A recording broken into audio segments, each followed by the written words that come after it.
সালাতুল হাজত নামাজ পড়লে কি হয় জানেন? অনেকেই কিন্তু আমরা সালাতুল হাজত নামাজ কি এটা জানিই না। অথচ আপনার প্রয়োজন মেটানোর জন্য, আপনার কোনো সাহায্যের জন্য, যে সাহায্যটা আল্লাহর কাছ থেকে আপনার দরকার, দুনিয়ার মানুষ এই সাহায্য আপনাকে করতে পারবে না। আপনি ওই প্রয়োজনটা, ওই সাহায্যটা পাওয়ার জন্য যদি আপনি 2 রাকাত নামাজ আদায় করেন সালাতুল হাজতের, এই নামাজ আদায় করে আল্লাহ পাকের কাছে যা চাবেন আল্লাহ পাক আপনাকে সেটাই দান করবে।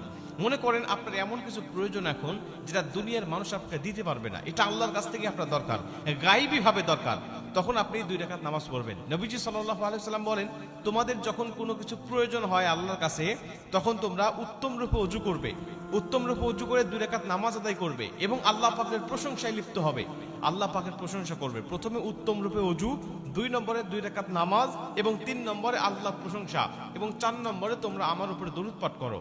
আমার উপরে দরুদ পাঠ করে তোমরা আল্লাহর কাছে দোয়া করো। শোনেন, আমরা অনেকেই দোয়া করি আনকমপ্লিট দোয়া, আদর্শ দোয়া নয়। এই দোয়ার মধ্যে কোনো একটা মিস্টেক হয়ে যায়, তার মধ্যে একটা হলো দরুদ পাঠ করা। নবীজি বলছেন যে দোয়ার মধ্যে দরুদ পাঠ করা হয় না, ওই দোয়াটা আদর্শ দোয়া নয়, ওই দোয়াটা আল্লাহ পাকের কাছে কবুল হয় না, গ্রান্টেড হয় না। এজন্য তোমরা আল্লাহ পাকের